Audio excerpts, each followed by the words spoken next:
गौतम बुद्ध अपने ध्यान में बैठे थे कि वहां पर एक आदमी आया। ये आदमी अपने आलसीपने से बहुत ज्यादा परेशान था।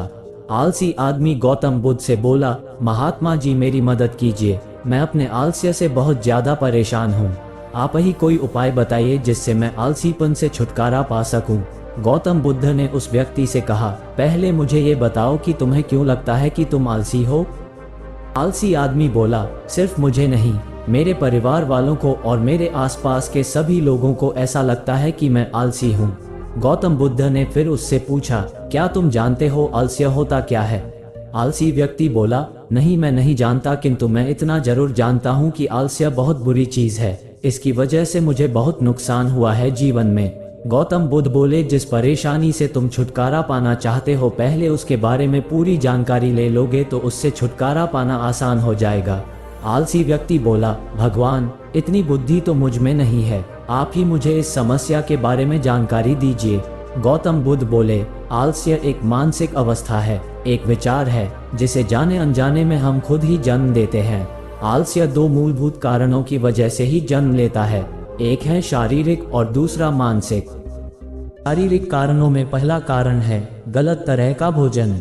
हम सभी जानते हैं कि हमारे शरीर को भोजन से ऊर्जा मिलती है और यह ऊर्जा सजीव चीजों से मिले तो अच्छी, यानी कि प्राकृतिक रूप से जो हमें भोजन की वस्तुएं प्राप्त होती है उनसे अगर यह ऊर्जा मिले तो हमारा शरीर इससे अच्छी ऊर्जा प्राप्त करता है। इससे उलट यदि हम निर्जीव वस्तुओं से ऊर्जा प्राप्त करते हैं तो ये हमें आलस्य की ओर लेकर जाती है। सारा कारण हमारी शारीरिक गतिविधियां भी हमें आलस्य के चंगुल में फंसा सकती है। गौतम बुद्ध ने आलसी व्यक्ति को अपने शिष्यों की तरफ इशारा करते हुए कहा कि देखो, इनके चलने फिरने बैठने के तरीकों में तुम्हें कुछ अलग नजर आ रहा है। जब आलसी व्यक्ति कुछ समझ नहीं पाया तब गौतम बुद्ध ने उससे कहा, मेरे शिष्य जब भी बैठते हैं तो वे रीढ़ की हड्डी को एकदम सीधा रखते हुए बैठते हैं। चलते हैं तो उनके दोनों पैरों के बीच अच्छे से संतुलन बना रहता है और जब वह सोते हैं तो उनका शरीर एकदम शिथिल रहता है। ऐसा करने से उन्हें रात्रि में एकदम सही तरीके से नींद आती है। आलसी व्यक्ति बोला, लेकिन नींद तो आलस्य का की एक स्वरूप है। बुद्ध बोले, हाँ, अगर उसे ज्यादा मात्रा में लिया जाए तो। बुद्ध ने इस बात को आगे बढ़ाते हुए कहा, नींद कम मात्रा में लोगे तो तुम्हें अगले दिन थकान महसूस होगी और ऐसा करने से ज्यादा आलस्य शरीर में आएगा। नींद ज्यादा लोगे तब भी यही परिणाम होगा, इसीलिए नींद को ना ज्यादा ना कम एकदम सही मात्रा में लेना अति आवश्यक है। आलसी व्यक्ति बोला, हाँ ये तो मैंने भी अनुभव किया है। बुद्ध बोले, अब मानसिक कारणों के बारे में जान लो। मानसिक कारणों में सबसे पहले हैं हमारी पुरानी गलत धारणाएं। अक्सर ऐसा होता है कि हम पहले जिन कामों में असफल हो चुके हैं हमारे अंदर ऐसी भावनाएं बन जाती है कि हम उस काम में हमेशा असफल होते रहेंगे, जिस वजह से हमें उस काम को करने में आलस आता है। ऐसी धारणाओं से छुटकारा पाने का एकमात्र उपाय यह है कि हमें अपने मन को ये समझाना चाहिए कि पिछली बार हम जब उस काम में असफल हुए थे तो हम उसके बारे में जितना जानते थे अब हम उस काम के बारे में उससे ज़्यादा जानते हैं, क्योंकि असफल होने के बाद हम उससे काफ़ी कुछ सीखे भी है।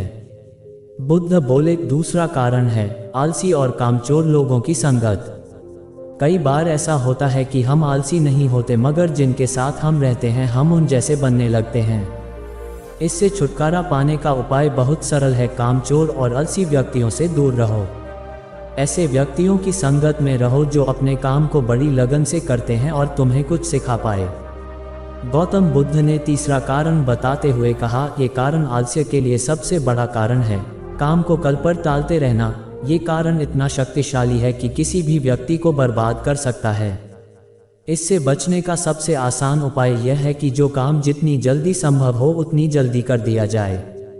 गौतम बुद्ध ने आलसी व्यक्ति से एक सवाल पूछा, मान लो तुम किसी रेगिस्तान में फंस गए हो और तुम्हें प्यास लगी है तो तुम क्या करोगे।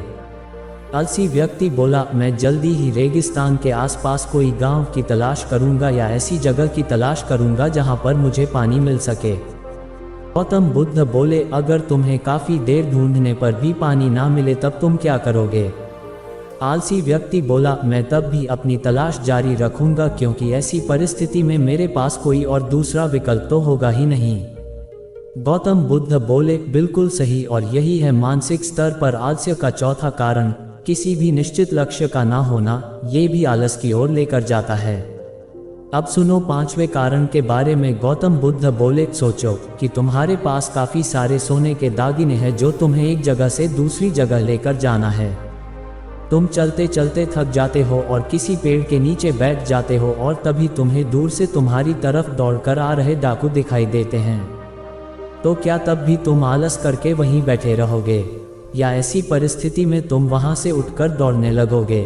आलसी व्यक्ति बोला, जी मुझे वहां से दौड़ना ही पड़ेगा, नहीं तो मेरी जान और सोने के दागिने दोनों खतरे में पड़ जाएंगे। बुद्ध बोले, यानी कि तुम्हारे पास एक ठोस वजह होगी दौड़ने के लिए। यही है आलस्य का पांचवा कारण, किसी भी काम के लिए ठोस वजह का ना होना। आलसी व्यक्ति महात्मा बुद्ध की बातों से संतुष्ट हुआ। वह बोला, महात्मा जी मैं अब आलस्य के बारे में सब कुछ जान चुका हूँ और अब मैं इन सभी कारणों पर काम करूँगा और अपने आलस्य को दूर भगा दूंगा। तो दोस्तों, अगर आपको महात्मा गौतम बुद्ध की इस कहानी से कुछ सीखने को मिला हो तो अपने दोस्तों के साथ इसे जरूर शेयर करें और कमेंट में लिखिए नमो बुद्धाय। और हमारे साथ जुड़े रहने के लिए चैनल को सब्सक्राइब जरूर करें। मिलते हैं अगली वीडियो में। नमो बुद्धाय।